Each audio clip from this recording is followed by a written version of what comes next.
I'm leaving you because you're holding me back from my potential. She cried when I refused to quit my job for her smart business idea. So I gave her my house keys and disappeared. Now she's facing debt and pleading for a second chance. Hey viewers, before we move on to the video, please make sure to subscribe to the channel and hit the like button if you want to see more stories like this. Thanks. I'm a software engineer. My job isn't glamorous, but it's steady and well-paying. For me, that meant a foundation, a solid ground to build a future on. For my now ex, Qley, it was a problem, a flaw, a sign that I was too predictable to ever truly get her. Qley was a dreamer. She was beautiful, vibrant, and she had a habit of collecting grand ideas that she never fully followed through on. Her latest obsession, a lifestyle app called Aura, was going to be the one that changed everything. It was a vague, poorly researched concept about connecting people with positive energy, but she was convinced it was her ticket to becoming a millionaire. I believed in her, or at least I tried to. For over a year, I had been her silent partner. While she spent her days on social media and at coffee shops, networking, I was the one doing the real work. I built her website, wrote most of her business plan, and spent countless late nights debugging the buggy mess she had a friend's cousin throw together for her. I even passed on a major promotion that would have moved me to another city, a significant step up in my career, just to stay with her and help her chase this dream. I never told her. I figured the sacrifice was just a part of being a supportive partner. Looking back, I'm glad I never told her. It would have just been another detail she could have twisted into a weapon. Our relationship began to sour slowly, like milk left out on a counter. At first, it was subtle. She'd laugh at my corporate drone friends. She'd make passive-aggressive comments about my boring life. Then, she started posting things online that were thinly veiled criticisms of my career.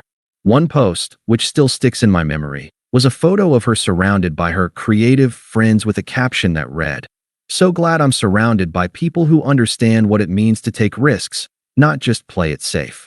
My breaking point came one Tuesday night. I was at my desk, deep in a tricky piece of her app's backend code, which was constantly crashing. She burst into the room, beaming. "Babe, I got it," she said, spinning on her heel, her face flushed with excitement. "The launch party is going to be in 2 weeks, and I've got 3 people who want to invest. It's happening." I smiled, happy for her, and turned back to my screen. "That's great, honey. But before we get to a launch party, we have to fix the cash flow. Did you look at the spreadsheet I sent you with the projected costs? The legal fees for this alone are going to be a nightmare." Her smile vanished instantly. She put her hands on her hips, her eyes narrowed. The woman I loved was looking at me like I was a rival, an obstacle. "Oh, Jake, you and your spreadsheets," she sighed, a dismissive tone in her voice that was pure poison. "This isn't about that. It's about passion. You don't have to worry about the boring stuff. I've got this. But I need you to show me that you believe in this. I've had a breakthrough. To really make this work, I need you to quit your job. We need to work on this full time. We'll be partners, and we'll be rich in a year." My mind reeled. I put my head in my hands, a cold dread washing over me. I tried to stay calm. "Qley, we can't. My job is what's keeping us afloat. The rent, your tuition, the groceries, they all get paid with my salary. This app is a great idea, but it's still an idea. You can't just quit and expect it to magically make us money." She took a step closer, her voice hard. "You're so predictable, Jake. This is exactly what I was talking about. You're so focused on your boring, safe job that you can't see the bigger picture. If you truly cared about my future, you would quit and work with me. But you won't. You're holding me back." The words hit me like a physical blow. She saw my support as an act of personal sabotage, my desire for a secure future as a cage. She was so blinded by her fantasy that she couldn't see the reality of my loyalty. I didn't know what to say. I just stared at her, my mind numb with the finality of her words. That was it. My brain went numb. I didn't argue. I didn't beg. I didn't cry. There was nothing to say. I knew I couldn't win against her warped logic, and I didn't want to. I just stood up, went to my closet, and started packing a small bag. She watched me, a smug expression on her face, as if she had just won a philosophical debate. She had wanted to start a conversation, but she didn't realize she had just ended our relationship. She was so convinced of her own self-righteousness that she couldn't see the pain she was inflicting. I grabbed a few essentials, my laptop, and my car keys. I walked past her, dropped my apartment key on the counter, and walked out the door. The silence was deafening, but it was nothing compared to the silence that would follow. I didn't say a word. I just left. She was so wrapped up in her own drama that I believe she was shocked when I actually did it. She had pushed, expecting me to push back, but I just disappeared. My silence was the most powerful protest I could make. I spent the next few months living in a small, cheap apartment, trying to figure out what to do with my life. My mind was a mess. I was heartbroken, confused, and filled with a profound sense of loneliness. I kept replaying her words in my head, a constant, nagging voice telling me I was boring, that I was a coward, that I was holding people back. I started to wonder if she was right. Maybe I was just too safe, too predictable, to ever find true happiness.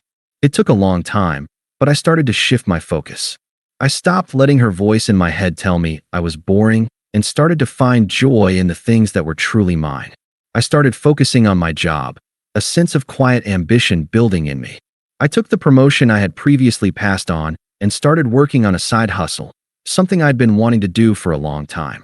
I started a small business building custom furniture. It was hard and a lot of work, but it was mine, and it was deeply fulfilling. The rhythmic scrape of a hand plane, the smell of fresh-cut wood, the satisfaction of creating something beautiful with my own two hands, it was the opposite of everything Qley had ever valued. Meanwhile, her karma unfolded in real time. I didn't reach out to anyone, but the news found me. My friends, who were still in her orbit, started calling me with updates. My best friend, Mark, called me one night. "Dude, you won't believe this," he said, his voice a mix of disbelief and pity. The launch party was a disaster. The app crashed 5 times. Everyone who showed up was just there for the free food and booze. I just listened, a sense of cold detachment washing over me. I wasn't happy about it. I wasn't sad. I just existed. A few months later, another friend, Sarah, called me. She was still in the same circle as Qley and felt a sense of loyalty to both of us. "Jake, I feel so bad. Qley's business is a disaster. Her investors pulled out, and she's being threatened with legal action because of some trademark infringement. You know, that thing you warned her about? The app is a total failure, and she's a pariah in the group." The karmic irony was palpable. The very things she mocked me for, solid business planning and financial security, were the exact reasons for her downfall. She was broke, alone, and the future she had chased was gone. She was a ghost of her former self, and I was a man who was finally living his own life. My friends, who had initially been sympathetic to her, were now quietly backing away, disgusted by her reckless and entitled behavior. They were all seeing what I had seen for a long time. The text started about a year after the breakup. They were an emotional time capsule, chronicling her emotional unraveling. The first few were casual and probing, almost as if she were testing the waters. Text, "Hey, hope you're doing well." I deleted the message. I felt nothing, not even a flicker of the old anger. Her messages were no longer from Qley, the woman I loved. They were from a stranger, a ghost from a past I had successfully buried. A few weeks later, the texts became more direct, more desperate. Text, "It's been a while. Things have been a mess. My business failed. I miss our life together." Still nothing. Her desperation was a ghost in my phone, a reminder of a life that was no longer mine. It was a pathetic attempt to pull me back into her drama, a call to a role I no longer wanted to play. Then, the true desperation set in. She began leaving voicemails, a frantic, tearful confession of her ruin. Voicemail, "Jake, please, you have to talk to me. I made a mistake, a huge mistake. The app is a total disaster, and I'm facing a lawsuit. I don't know what to do. I have nothing. I'm so sorry. Please, just call me back. I know you still care about me." Her voice was raw, broken, and desperate. It was the sound of a dream dying, of a person realizing their own reality. But it no longer had any power over me. I didn't feel pity. I didn't feel anger. I just felt a profound sense of emptiness. She was a problem I had already solved. The final straw came on a Saturday morning. I was at a local artisan fair, showcasing the tables and chairs from my thriving custom furniture business. The day was beautiful, and I was talking and laughing with a new partner, a successful entrepreneur in her own right who shared my passion for hard work and honesty. As I was describing a piece I had just finished, I saw her. Qley. She looked hollow, a shadow of the woman I once knew. Her eyes were wide with a mix of shock and desperation, her clothes disheveled. She had clearly seen a picture I had posted on social media and had come looking for me. She approached me, her face pale, and tried to restart the conversation with a mix of false sincerity and entitlement. Jake, please. I know I was wrong. I've lost everything. I need your help. The lawsuit.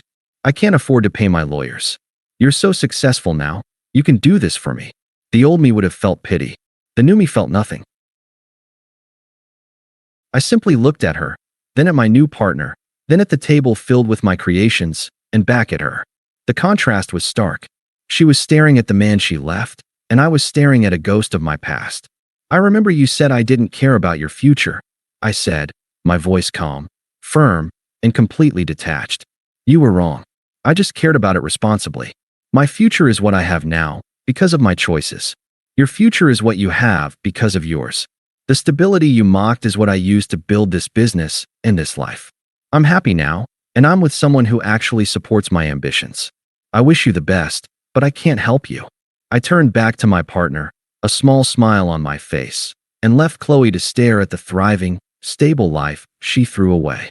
She was a ghost from a past I no longer cared about, and I was a man who had finally found his future. My final walk away was not out of hurt or anger, but out of a quiet, unshakable finality. Thanks for watching. Make sure to subscribe to the channel and hit the like button. What do you think about this story? Share it in the comments.